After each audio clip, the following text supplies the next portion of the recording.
నువ్వు ఎంతమందికి మంచిగా ఉన్నా ఎక్కడో చోట ఎవరో ఒకళ్ళకి నువ్వు చెడ్డగా ఉండొచ్చు. లేదా నువ్వు చాలామందికి చెడ్డగా ఉన్నా ఎక్కడో చోట ఒకళ్ళకి ఎవరికో మంచిగా ఉండొచ్చు. కొంతమంది మనుషులు బహుశా నీ పరిస్థితిని చూసి నిన్ను నిందించవచ్చు.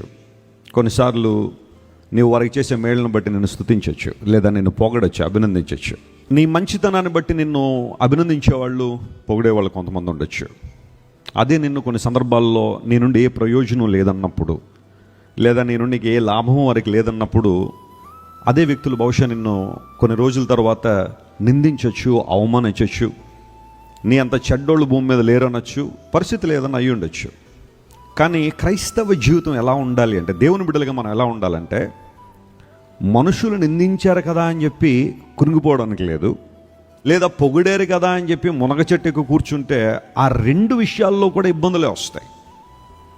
ప్రతి క్రైస్తవునికి ఒక గురి ఉంది, ఒక లక్ష్యం ఉంది. నీకోసం సమస్తాన్ని ఇచ్చేసిన ప్రభు వైపు నువ్వు చూడగలిగితేనట, నీ ముందున్న పందెపు రంగంలో నువ్వు ఎలా పరిగెడతావట? ఓపికతో పరిగెడతావు.